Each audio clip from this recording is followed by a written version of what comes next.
the shorts that I covered, my 5 shorts that you should be checking out.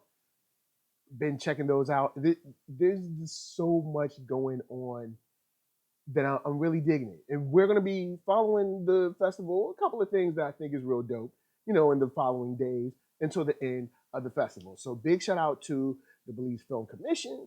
Big shout out to just Belize in general, all my Belizeans out there hollering at your boy.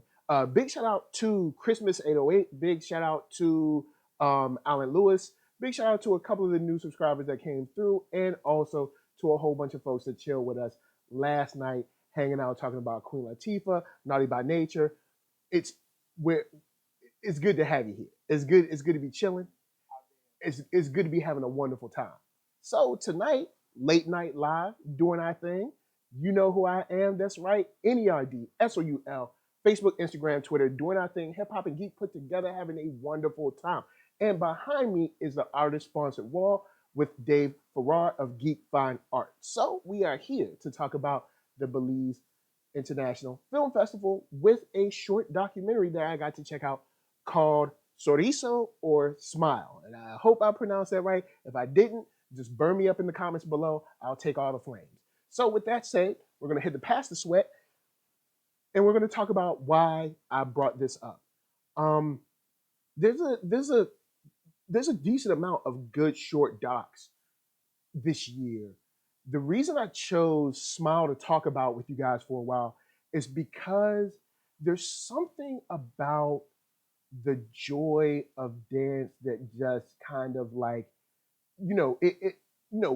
it fills me with joy. It fills the soul when I just see someone so excited about their craft and so excited about just dance and the freedom of dance and just being free in that is something that it was electrifying and it grabbed me. And we learned the story of Renato Luiz, I believe, who is, of course, a dancer, sort of.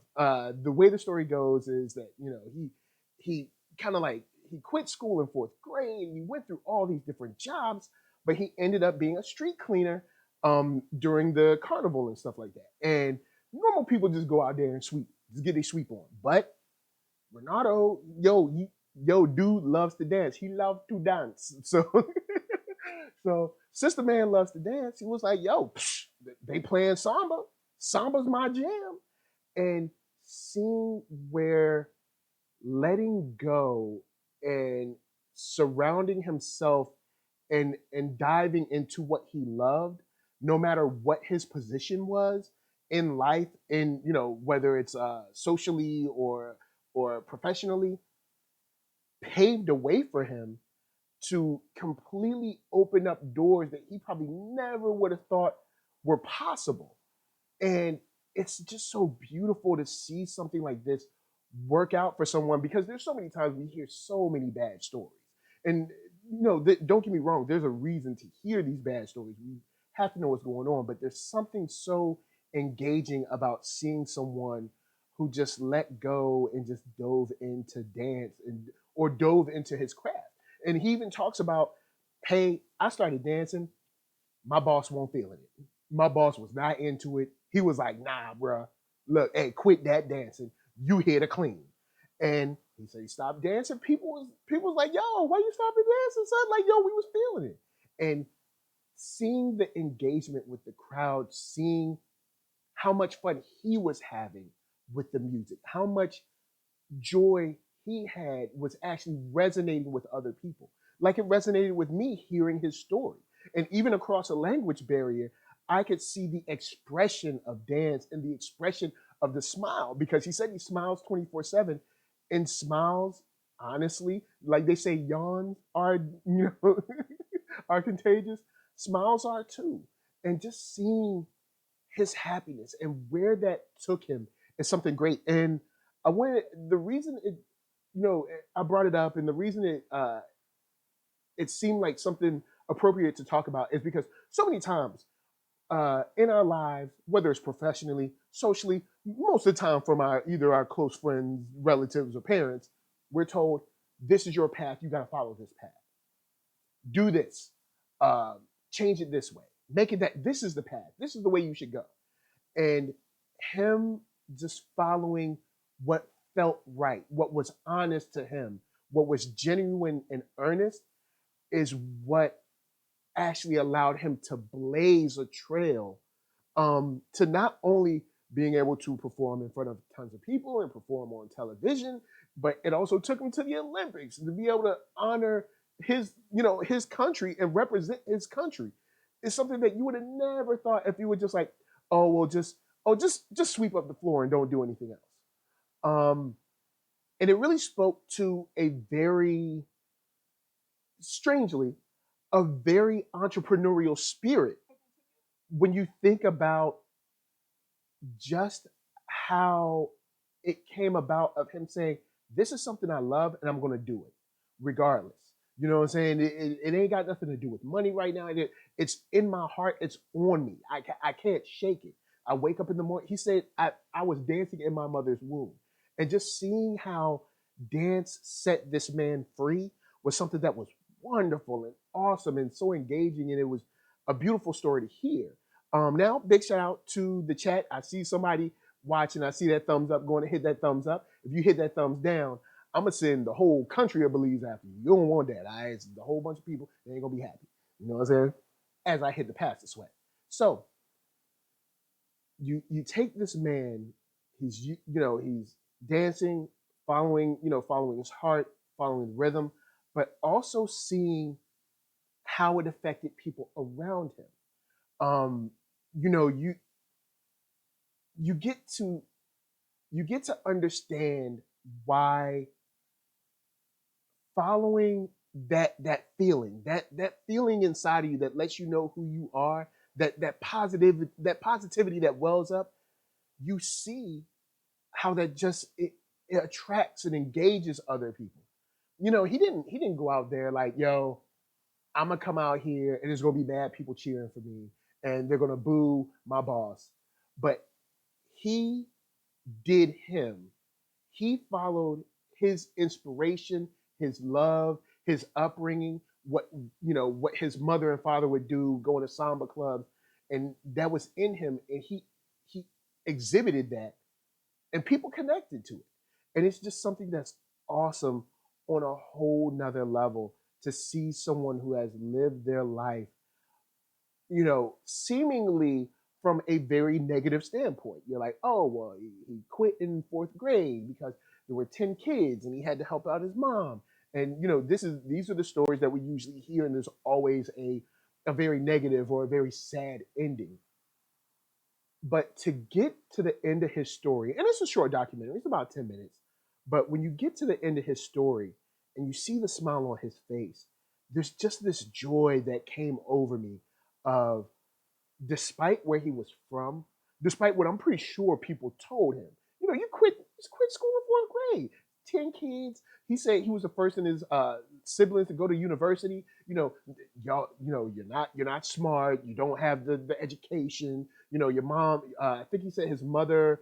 I think he said his mother was a janitor or something like that. Or so you're low class. You're not this. You're not that. You'll never be. I can only imagine the things that people said to him or said about him.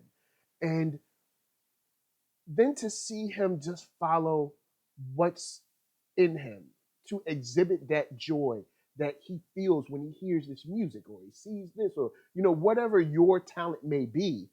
I think this is a very important documentary. I mean, a very important documentary to see, to remind us all, like, you know what, you don't have to be what someone wants to, or you don't have to believe what someone puts on you. Because I'm pretty sure, just like his boss put on him, like, yo, look, shut up, sweep up this flow. You know what I'm saying? As I hit the pass the sweat. But shut up, sweep up this floor. And I'm sure other people told him to just, do your thing, stay out the way. You don't have the training, you don't have the this, you don't have the that. But he moved through with the smile and the enthusiasm and the excitement of someone who just loved what they did. And he said he was always dancing all the time. And just to see the joy on him, even now,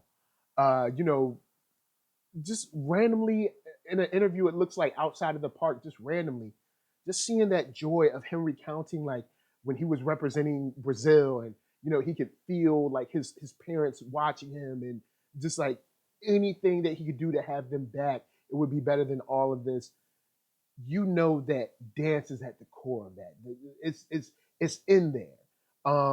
So the reason I brought this up is basically to kind of remind me, and then we can also talk about the things in the chat and in the comments below. What are the things that are just that maybe you've been wanting to do? People have been telling you that's not your path. Or it's not your time yet. It's not your turn. Or you're not smart enough, or you don't have the money, or you don't have the parents, or you don't have the friends, or you're not in the right circles. But it's in you, and you can feel it. It's that thing that that you love, and you can't let it go, and it's something that it's inside. You think about it all the time. I think this man's life of Renato Luiz reminds us, just love it and just exhibit it and just be it, um, and be free in it. Just his freedom in when I watched this documentary, it was just so like peaceful and freeing, and just made me feel happy. So yeah, I think that's what we should take away from this one. What we should take away from this is check it out, enjoy it, and remember, smiles are also contagious. Negativity is contagious, but so are smiles, and so is following what's there. What's there. Your professor might be telling you something. Your mom or dad or your brother, whoever, your boyfriend, your girlfriend, your wife, husband, whatever, might be telling you who you are. But deep in there, hey, maybe you've got a heart for, I don't know, dance or art or accounting or whatever it is that you're hiding back, or sheltering from the world. Let it out. Enjoy it, revel in it, like this young man did, and look at the journey it took him on, and look at the happiness that he's, you know, indirectly. I mean, this man, I'll probably never meet this man, but the excitement and the enjoyment and the enthusiasm that I feel from hearing his story, and I'm sure he had some, his some ups and downs, but hearing just part of his story and seeing the beauty and the love and dance and the freedom that he gets from it and the happiness is infectious. And I love this documentary. It's definitely worth checking out. And samba is freeing. I can't do samba super fast. I can do samba, but not super fast. But it is freeing. And watching him do it was all of the enjoyment I needed. I love the fact that he followed his heart, that he followed the rhythm. And I thank him for doing that, because if not, I would have never known about his journey, and that journey would never have impressed on me. So, to Renato Luiz out there somewhere getting your dance on, doing your thing, thank you so much. To the filmmakers, thank you so much. And also, big shout out and thank you to the Belize International Film Festival. I would have never known about this film, ever. I would have never thought to look for the guy that I saw dance at the London Olympics, because I remember seeing that guy, but I was just like, oh, it's a guy. But knowing the story, knowing the journey, knowing that path brings so much more meaning to it. And yeah, this documentary is dope. So guys, holla at me. I'm gonna holla at you down in them comments. Yo, let's talk about what we love and what we can't let go, and maybe what people are trying to stop us from, and how we should just keep pushing forward. So before I bounce, of course, check me out, NERDSoul, Facebook, Instagram, Twitter. That link is below for the Belize International Film Festival. I'm not exactly sure where you can see the Sorriso trailer or film yet, because I'm not sure if it's completely released until after this. But you can see the links below to be able to actually find the film, and you can follow the filmmakers from there. So guys, thank you for chilling with me. Late night live. It was so cool chilling with y'all. Love y'all. Mad love to all y'all. Big shout out to Arcatron, NERDSoul Gaming, Big shout out to C Brown with that Woo Ha flavor. Chris, Ephraim Guzman for Atomic Nerd, Thought Crimes, Alan Lewis, Max Evans, even Hoslow. You know what I'm saying? You say I be flexing a lot, but big shout out to Hoslow too. So, guys, from us to you, we're just saying thank you for chilling and peace. Oh, yeah. I said peace. Ha. I said peace. Come on. I said peace. Woo. Ha. I said peace. Peace. Peace. I put peace. Peace. Peace. I said ha. A peace. Peace. Come on. A peace. Peace. I said hey. Peace. Peace. Keep it going. Peace. Peace. Oh yeah. Peace. Peace over there. Peace. Peace. And over there. Peace. Peace. Love y'all guys. Peace.